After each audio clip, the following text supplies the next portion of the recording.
జిల్లా కేంద్రంలోని ప్రభుత్వ ఆసుపత్రిలో సూపరింటెండెంట్ డాక్టర్ కొండ శ్రీధర్ బదిలీ ఆపాలని మహనీయుల ఆశయ సాధన సమితి జిల్లా అధ్యక్షులు బుంకూరి కైలాసం డిమాండ్ చేశారు. ఈ సందర్భంగా వారు మాట్లాడుతూ పెద్దపల్లి జిల్లా కేంద్రంలోని ప్రభుత్వ ఆసుపత్రిలో సూపరింటెండెంట్ శ్రీధర్ పేద మధ్యతరగతి ప్రజలకు సేవా దృక్పథంతో క్లిష్టమైన సర్జరీలు చేస్తూ జిల్లా ప్రజల మన్నననే కాకుండా ప్రక్క జిల్లా ప్రజల మన్నలను పొంది రాష్ట్రంలోనే ఉన్నత దవాఖానగా పేరు పొంది 4 అవార్డులు గెలుచుకొని జిల్లా కేంద్రానికే వన్న తెచ్చిన శ్రీధర్ బదిలీని ఆపి పెద్దపల్లిలోనే కొనసాగేలా స్థానిక ఎమ్మెల్యే విజయరమణారావు ప్రత్యేక చొరవ చూపాలని జిల్లా ప్రజలు కోరుతున్నారు. ఈ విషయంలో ఎమ్మెల్యే, జిల్లా కలెక్టర్ కోయ శ్రీహర్ష స్పందించి సూపరింటెండెంట్ డాక్టర్ శ్రీధర్ బదిలీని ఆపాలని ప్రజలు ముక్త కంఠంతో కోరుతున్నారు.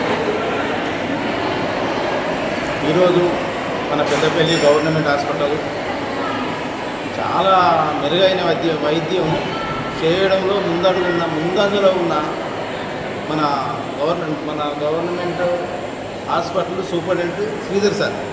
అంటే ఏది కూడా ఇక్కడ ఆపరేషన్ లేదనే విధంగా చేస్తుంటారు. ఇక్కడ దానికి సంబంధించిన వైద్యులు క్షణాలు లేకున్నా కానీ కరీంనగర్ నుంచి ఎక్కడ ఉన్నా కానీ ఆయన సొంత డబ్బులు పెట్టుకొని కూడా తీసుకొచ్చి ఇక్కడ నుండి పంపించడం జరుగుతుంది. ఈ పెద్దపల్లి జిల్లా వివిధ మండలాలు ఉన్న వాళ్ళు ఎప్పుడైనా కూడా కరీంనగర్ వెళ్ళి చేసుకునేవాళ్ళు. కానీ పెద్దపల్లి స్థానికంగా ఉన్న వాళ్ళు ఎవరు కూడా కరీంనగర్ హాస్పిటల్కి వెళ్ళడం లేదు. అదేవిధంగా పెద్దపల్లి ప్రైవేట్ హాస్పిటల్ కూడా ఎవరు కూడా వెళ్ళడం లేదు. అంటే ఎంత మెరుగైన వైద్యం అందుతుందో ప్రజలందరికీ కూడా చూస్తున్నారు.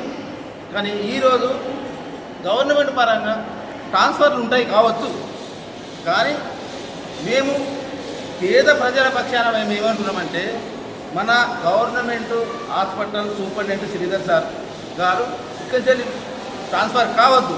అయితే మాత్రం ఇంత మెరుగైన వైద్యం అందే సమయంలో ఇది మళ్ళీ జీరోకి వస్తుంది. 2.5 సంవత్సరాలై నేను మన ఎమ్మెల్యే విజయరామరావు రిక్వెస్ట్ చేస్తున్నాను. విషయం ఏంటంటే ఎప్పటికీ ఎంతో మెరుగైన వైద్యం అందే డాక్టర్లే కావాలి. దానికి ఇప్పుడు ముఖ్య పాత్ర పోషిస్తున్న మన సూపరింటెండెంట్ శ్రీధర్ సార్ వారిని ఖచ్చితంగా ఇక్కడ నుండి ట్రాన్స్ఫర్ చేయొద్దు అని మిమ్మల్ని కూడా కోరుకుంటున్నాను. ఎందుకంటే మీ ఆధ్వర్యంలో ఎంతో అభివృద్ధి చెందిన గవర్నమెంట్ హాస్పిటల్ శ్రీధర్ సార్ ఉంటే ఇంకా కూడా ముందుకు వెళ్ళడానికి ఉన్నది. కాబట్టి ఖచ్చితంగా ఆ ట్రాన్స్ఫర్ను ఖచ్చితంగా ఆపవలసిందిగా పేద ప్రజల గురించి నేను పక్షాన కోరుకుంటున్నాను.